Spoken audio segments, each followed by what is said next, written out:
Bonjour à tous et bienvenue dans ce nouvel épisode de Votre question du mois. Pour cette nouvelle saison, nous vous donnons la parole. Vous nous avez posé toutes vos questions pendant l'été sur le site Vision Patrimoine. Ce mois-ci, nous parlons assurance vie et nous abordons un point bien spécifique, le démembrement de la clause bénéficiaire.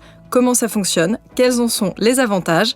Pour nous répondre, nous sommes ravis d'accueillir Nathalie Reillac-Martin, ingénieure patrimoniale à la Caisse d'épargne Bretagne-Pays de Loire. Bonjour Ingrid. Alors on le sait, les Français adorent l'assurance vie. D'ailleurs, elle est souvent présentée comme un incontournable et surtout très utile pour préparer sa transmission. Est-ce que vous pourriez nous rappeler pourquoi? L'assurance vie est un outil très flexible et qui présente deux avantages majeurs. Le premier est sa fiscalité avantageuse dans le cas d'une transmission à ses enfants. Si je choisis comme clause bénéficiaire mes enfants et que je souscris au contrat avant 70 ans, alors je peux transmettre jusqu'à 152 500 € par bénéficiaire sans droit de succession. Le deuxième avantage réside dans la protection du conjoint. L'assurance vie est un actif qui est transmis hors succession et qui déroge au Code civil. Cela veut dire concrètement que je peux transmettre au-delà de la quotité disponible à mon conjoint ou partenaire de Pacs. Rappelons que les conjoints ou partenaires de Pacs sont toujours et légalement exonérés de droits de succession.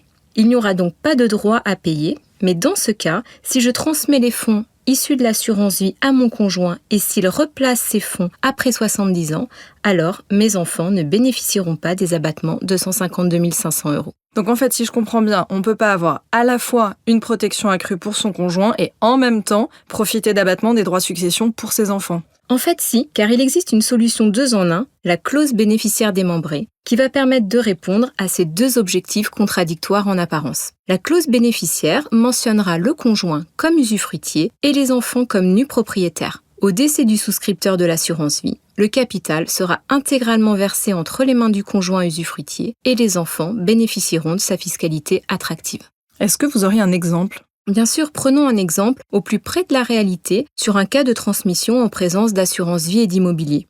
Un couple marié sous le régime légal, avec 2 enfants, il est détenteur d'une résidence principale valorisée à 600 000 €. Par hypothèse, madame a opté pour 100% en usufruit au décès de monsieur. Monsieur souscrit avant 70 ans un contrat d'assurance vie pour un montant de 400 000 € pour protéger sa conjointe. Il inscrit comme clause bénéficiaire mon conjoint, à défaut mes enfants. Il décède à 84 ans et madame a également 84 ans au moment du décès. Elle réinvestit les fonds après 70 ans, les 400 000 € sont devenus 500 000 €. Elle décide de les verser sur un contrat d'assurance vie et nomme ses enfants dans la clause bénéficiaire. Au décès de madame, les enfants devront payer chacun environ 55 000 € de droits de mutation. Si monsieur avait mis en place une clause bénéficiaire démembrée, alors les enfants n'auraient eu à payer que 23 600 € chacun au décès de leur maman, soit une économie globale d'environ 62 000 €. Oui, donc une différence vraiment conséquente, mais il y a quand même quelque chose que je ne suis pas sûre de comprendre. Je pensais que l'usufruitier n'avait le droit de percevoir que les fruits, les intérêts en fait.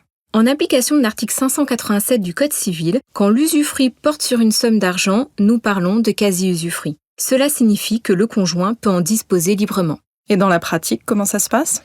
Au décès du souscripteur, l'assureur délivre à l'usufruitier les fonds qui constitueront un passif de succession au second décès pour en diminuer l'assiette taxable. Les enfants sont donc créanciers de la somme perçue par le conjoint survivant. C'est la raison pour laquelle il est fortement recommandé d'enregistrer chez un notaire une convention de quasi-usufruit pour faire constater l'existence de cette créance de restitution pour qu'elle soit déductible de la succession et ainsi éviter toute contestation de l'administration fiscale. Mais il me semblait que la loi de finances 2024 indiquait que les créances de restitution ne seraient plus déductibles.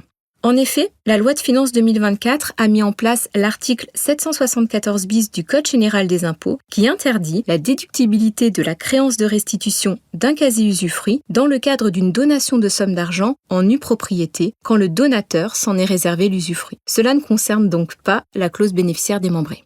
Un mot peut-être pour conclure sur ce sujet. Pour conclure, je dirais que lorsque vous êtes en présence d'un patrimoine important et lourdement fiscalisé à la succession, la clause bénéficiaire démembrée est dans bien des cas très pertinente. Ce qu'il faut également savoir, c'est que la clause bénéficiaire démembrée peut être mise en place à tout moment. Mais il y a d'autres couples usufruitiers nus propriétaires qui sont également envisageables selon votre situation familiale et vos objectifs. D'où l'importance de bien rédiger son contrat et d'être accompagné par des experts patrimoniaux. Merci beaucoup Nathalie pour ces explications. Merci à vous.